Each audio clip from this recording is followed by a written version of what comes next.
আমি 1.5 মাসের অন্তঃসত্ত্বা। দিনের পর দিন সে আমার বাসায় থাকছে। সে মাজার সাক্ষী রেখা মুসলমান হয়েছে, কইছে এফিডেভিট করবো রবিবার দিন। ও তো বলছিল আমার বিয়ে করবো, স্বীকৃতি দিব, এটাই আমি চাই না, আর কিচ্ছু চাই না।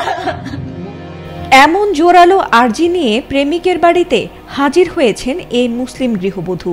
স্বামী প্রবাসী হওয়ায় ইসলামী শরীয়তের বিরুদ্ধে গিয়ে এক সনাতন ধর্মের যুবকের সঙ্গে প্রেমের সম্পর্কে জড়িয়ে পড়েন তিনি, আর তাতে অন্তঃসত্ত্বাও হয়ে পড়েন এ নারী।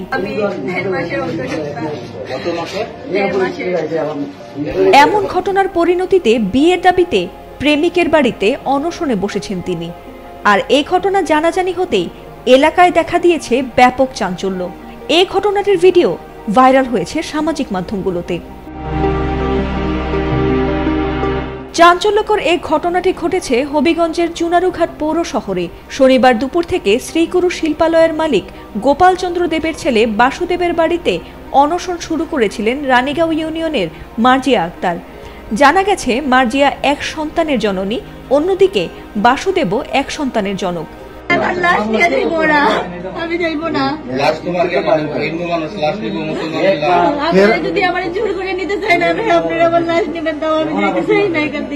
ছড়িয়ে পড়া ভিডিওতে দেখা গেছে মার্জিয়া বলছেন তাকে বিয়ে না করলে তিনি প্রেমিকের বাড়ি ছাড়বেন না, এমনকি মরে গেলেও না, কারণ তার প্রবাসী স্বামী তাকে বের করে দিয়েছে এবং ওই প্রেমিকের বিয়ের স্বীকৃতি ছাড়া তিনি অনশন ভাঙবেন না। পাশাপাশি তার মেয়ের দায়িত্ব নেওয়ারও দাবি জানিয়েছেন তিনি।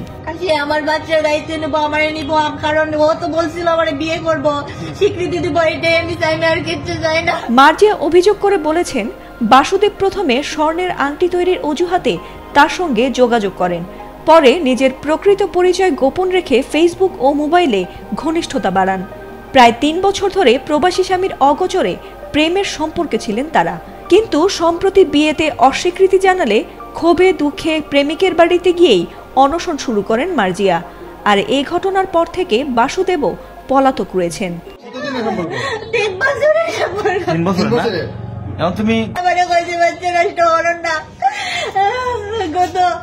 বৃহস্পতিবার দিন লন্ডন এক্সপ্রেসে বইসা, তারপরে কইছে রবিবার দিন বিয়ে করবো। সে মাজার সাক্ষী রেখা মুসলমান হয়েছে, কইছে এফিডেভিট করবো রবিবার দিন।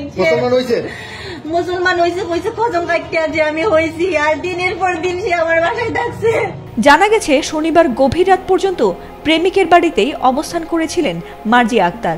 খবর পেয়ে পুলিশ ঘটনাস্থলে গিয়ে পরিস্থিতি নিয়ন্ত্রণে আনে। তবে আন্তঃধর্মীয় সম্পর্ক হওয়ায় বিষয়টি জটিল আকার ধারণ করেছে বলে জানা গেছে। আর এই ঘটনাটি নিয়ে এলাকায় এখনো চলছে নানা আলোচনা সমালোচনা। আমি ডাক্তার দেখাইছি, সবকিছু তো মোবাইলেই থাকে, রেকর্ড সেকর্ড যা আছে সব তো মোবাইলেই থাকে মানুষের। ইসলামী শরীয়তে কিংবা দেশের আইনও অন্য ধর্মের সঙ্গে মুসলিমদের বিয়ের বৈধতা দেয় না। আর সেই আইনের তোয়াক্কা না করেই অনেকে বাস্তবতা ভুলে পরিণতিহীন সম্পর্কের দিকে এগিয়ে মোহে পড়ে রঙিন স্বপ্ন দেখেন। আর সেই স্বপ্নের নির্মম পরিণতি হয় কান্না আর বৈবাহিক স্বীকৃতির জন্য দাঁড়ে দাঁড়ে ঘোরার মাধ্যমে। আমি একা আসবো না, কি করবো? এই যে গোপাল দেব তাইনের ছেলে বাসুদেব, ওর সন্তান আমার গর্বে, কইছে আমার বাসা থাকার জন্য। এখন ওরা আমার সাথে জোর জবরদস্তি করে আমার মোবাইল